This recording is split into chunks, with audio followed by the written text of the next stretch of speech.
Lep pozdrav iz Strasbourga, zadnjega plenarnega zasedanja v tem sklicu. Letos obeležujemo 100. obletnico začetka Prve svetovne vojne, ko je dnevno umrlo 6000 ljudi. Včasih se žal zdi, še posebej glede na zadnje dogodke v Ukrajini, da se iz zgodovine nismo dovolj naučili, ali kot je nekdo dejal, zgodovina je res učiteljica, le učencev nima veliko. Je pa znova postalo jasno, da mir ni nekaj samoumevnega, zanj si je potrebno aktivno prizadevati.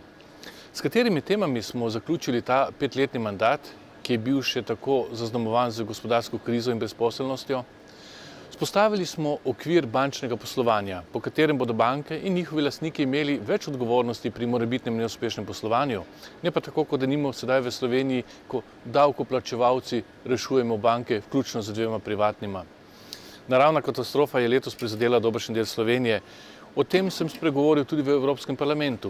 Ponosen sem na to, da so ljudje in inštitucije reagirali solidarno. Z novimi pravili o delovanju solidarnostnega sklada Evropske unije bo pomoč v prihodnje še hitreje prišla do prizadetih držav in regij. Po zaslugi parlamenta bo denimo mogoče 10% pomoči izplačati že vnaprej. Si pa seveda srčno želim, da bi Slovenija tovrstne pomoči potrebovala čim manj.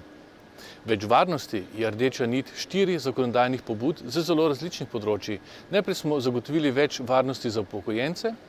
Tudi če se bodo preselili v drugo državo Unije, bodo še zmeraj ohranili pravico do dodatne pokojnine, ki jo na primer plačuje njihov delodajalec. To velja tudi za čezmejne delavce, torej številne Slovenke in Slovenci, ki dnevno odhajajo na delo v Avstrijo ali Italijo. Nato smo dodatno zaščitili delavce, ki jih njihovi delodajalci napotijo na delo v tujino, ter potrošnike pred nekakovostnimi in nevarnimi izdelki. Podprli smo nalepko varnostno testirano v Evropski uniji.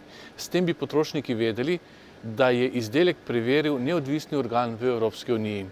Podpiramo tudi, da oznaka narejeno v oziroma made in postane obvezna. Naposled smo se dotaknili še okoljske varnosti in omejili uporabo plastičnih vrečk.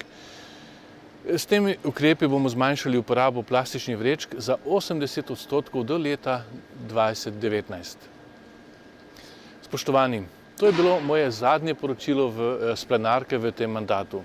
Upam, da sem vam z njimi vsaj malo približal delo Evropskega parlamenta. Hvala za to pozornost.